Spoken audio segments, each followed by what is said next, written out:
بسم اللہ الرحمن الرحیم نحمد و نصلی علی رسول الکریم اما بعد۔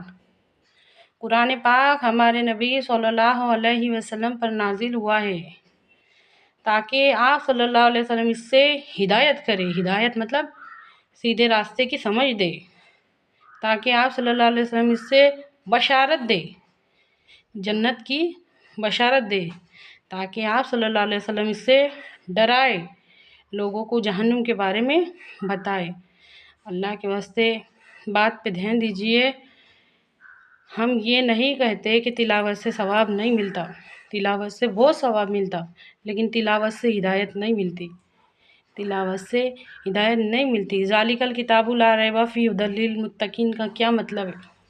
اللہ تعالیٰ فرماتا ہے اس میں کوئی شک ہی نہیں ہے کہ یہ کتاب ہدایت ہے ڈرنے والوں کے واسطے، متقیوں کے واسطے۔ اللہ رحم کرے۔ بڑے افسوس کی، بڑے دکھ کی اور بہت تکلیف ہوتی ہے بولتے ٹائم پہ کہ آج قرآن دنیا کی وہ واحد کتاب ہے، وہ واحد کتاب ہے جس کو سب سے زیادہ نظر انداز کیا جاتا ہے، جس کو سب سے زیادہ نظر انداز کیا جاتا ہے۔ اچھی طرح سے سمجھیے اس بات کو۔ آخرت آخرت آخرت، مرنے کے بعد کی زندگی کو آخرت کہتے ہیں۔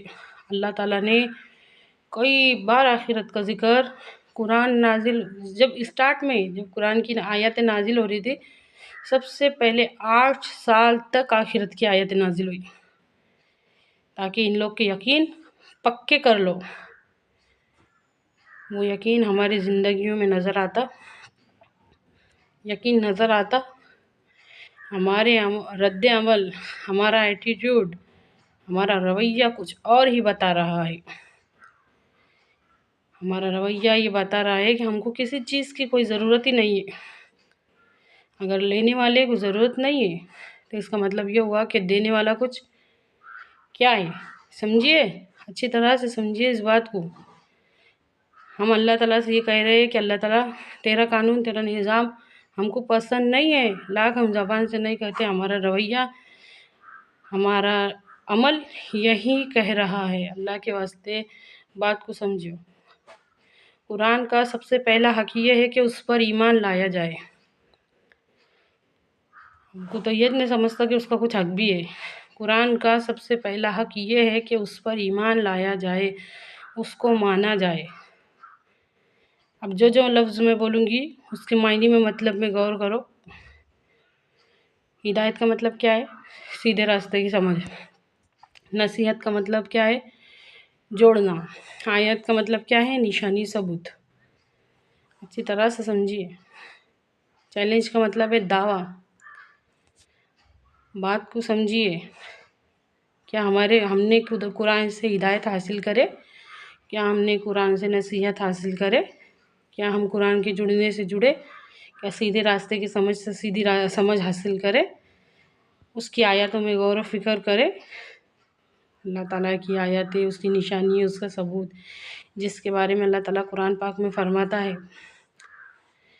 قرآن پاک میں اللہ تعالیٰ ارشاد فرماتا ہے، اور جو میری نصیحت سے جان بوجھ کے منہ موڑے گا، کل قیامت کے دن ہم اس کو اندھا کر کے اٹھائیں گے، اور وہ بندہ حسرت سے پوچھے گا، اے اللہ مجھے اندھا کر کے کیوں اٹھایا؟ میں تو دنیا میں آنکھ والا تھا۔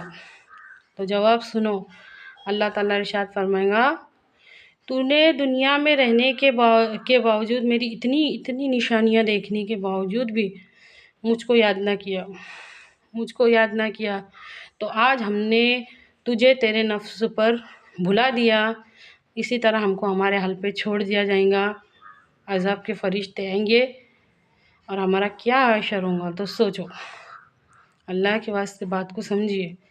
کبھی ہم نے قرآن پاک میں جو چیلنج والی آیت ہے اس میں غور کیا؟ سورہ واقعہ کی آیت ہے، اللہ تعالیٰ ارشاد فرماتا ہے، اور جب روح گلے میں آ پہنچتی ہے، مطلب انسان مرنے لگتا ہے چند منٹ پہلے، چند سیکنڈ پہلے، اور جب روح گلے میں آ پہنچتی ہے اور ہم اس مرنے والے سے تم سے زیادہ قریب ہوتے ہیں، جیسے کوئی ہمارے سامنے جس کا تھوڑی سی سانسیں باقی ہے ہمارے سامنے، اللہ تعالیٰ فرماتا کہ اور ہم اس مرنے والے سے تم سے بھی زیادہ قریب ہوتے لیکن تم کو دکھائی نہیں دیتے اگر تم سچے ہو تو اس روح کو اپنی طرف پھیر کیوں نہیں لیتے؟ یہ قرآن کی آیت ہے، یہ نازل ہوئی اس وقت میں، لیکن ہر سمجھدار کے واسطے اشارہ ہے، ہر سمجھنے والے کے واسطے اس میں اشارہ ہے۔ قرآن سب کے واسطے ہدایت ہے نا، تو ہر کسی کے واسطے اس میں اشارہ ہے۔ اللہ کے واسطے بات کو سمجھو، قرآن کا حق ادا کرو۔ قرآن کا سب سے پہلا حق یہ ہے کہ اس پر ایمان لایا جائے۔ اولم یر الانسانوں میں غور کرو، سورہ یاسین کی آیت ہے، اللہ تعالیٰ فرماتا ہے کہ کیا انسان نے نہیں دیکھا کہ ہم نے کس چیز سے اس کو بنایا؟ اور پھر جب وہ بڑا ہو گیا، یہ مکہ کے مشرک کرتے تھے، یہ سب پوچھتے تھے۔ آپ صلی اللہ علیہ وسلم کے پاس آیا ایک مشرک قبر میں کی 22-23 سال پرانی ہڈی لے کر آیا، ہڈی لایا اور ہاتھ پہ ایسا مسلا اور سب پھونک اڑایا ہمارے نبی صلی اللہ علیہ وسلم کے سامنے، ہوا میں ایسا پھونک اڑایا اور کہا، اے محمد کیا تم یہ کہتے ہیں صلی اللہ علیہ وسلم، اے محمد کیا تم یہ کہتے ہو کہ جب مر کر ہڈیاں چورا چورا ہو جائیں گی، جب ہم مر جانے کے بعد ہماری ہڈیاں چورا چورا ہو جائیں گی تو ہم کو دوبارہ زندہ ہونا ہے؟ یہ اس طرح سے مذاق اڑایا جاتا تھا۔ ہر سمجھدار کے واسطے اس میں نشانیاں ہیں۔ آج ہم لاکھ زبان سے نہیں بولتے، لیکن ہمارے عمل کچھ ایسے بولتے ہیں کہ ہم یہ سب باتوں کو بھول چکے ہیں۔ اے اللہ کہنے سننے سے زیادہ عمل کی توفیق دے، قرآن کا حق ادا کرنے کی توفیق دے، آمین۔